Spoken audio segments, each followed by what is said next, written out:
যদি হাতে একটু সময় থাকে তো বাড়িতে খুব সহজেই সুস্বাদু রাবড়ি বানিয়ে ফেলুন। নমস্কার বন্ধুরা, আপনাদের সবাইকে সোনালী চ্যানেলে সবাইকে স্বাগত জানাই। আমার চ্যানেলে সাবস্ক্রাইব না থাকলে চ্যানেলটি সাবস্ক্রাইব করার অনুরোধ রইল সবাইকে। রাবড়ি বানানোর জন্য নিয়েছি গুঁড়ো দুধ, চিনি, এলাচ গুঁড়ো আর নিয়েছি কিছুটা ড্রাই ফ্রুটস। আমি নিয়েছি 500 গ্রাম ফুল ক্রিম দুধ। মার্কেট থেকে যে দুধ পাওয়া যায় আমি এখানে সেই দুধ ইউজ করছি। আপনারা চাইলে গরুর দুধ ব্যবহার করবেন, আরও 3 গুণ স্বাদ বেড়ে যাবে। আপনারা চেষ্টা করবেন গরুর দুধটা ইউজ করার। তো আমি এখানে ভালোভাবে দুধটা জাল দিয়ে ফুটিয়ে নেবো হালকা হাতে। তো দেখো ওপর দিয়ে যে সরটা পড়ছে সেই সরটা আমি কড়াইয়ের গায়ে লাগিয়ে রাখছি। আপনারা আলাদা বাটিতে তুলে রাখতে পারেন। তো আমি এখানে কড়াইয়ের গায়ে যেমভাবে লাগিয়ে রাখছি আপনারা তেমনভাবে লাগিয়েও রাখতে পারেন। তো আমি এখানে দুধটা ভালোভাবে জাল দিয়ে নিচ্ছি, ঘন করে নেবো। নিয়ে দেখো বারবার করে এই শর্টটা পড়ছে, আপনারা কড়াইয়ের গায়ে লাগিয়ে রাখুন।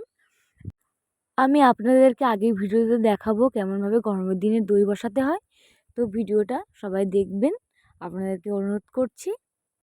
দুধটা কিছুক্ষণ ধরে ফুটিয়ে নেব।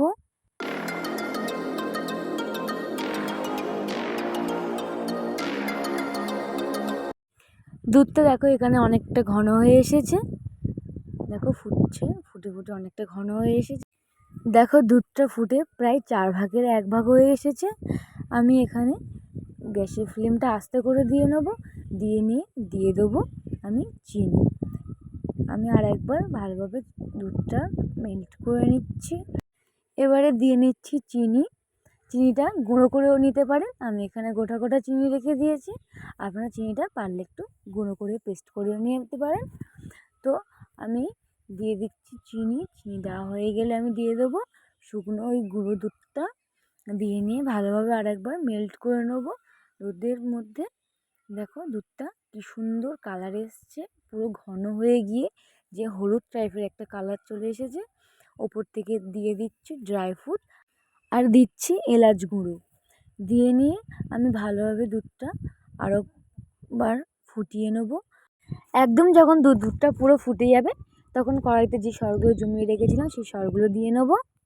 দেখো এখানে রাবড়ি আমার প্রায় কমপ্লিট হয়ে গেছে।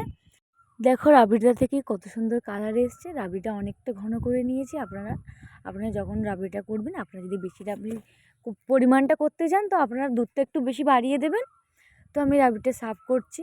আমি দেখো দোকানের থেকে কম কিছু হয়নি রাবড়িটা। তো আমি এবার রাবড়িটা সার্ভ করছি ওপর দিয়ে কিছুটা ড্রাই ফ্রুটস দিয়ে। দেখো রাবড়িটা কত সুন্দর হয়েছে। নমস্কার সবাইকে, কেমন লাগলো রেসিপিটা সবাই কমেন্টে জানাবেন। নিত্য নতুন চ্যানেলে ভিডিও পাওয়ার জন্য চ্যানেলটি সাবস্ক্রাইব করবেন, পাশে থাকবেন। ধন্যবাদ সবাইকে, টাটা।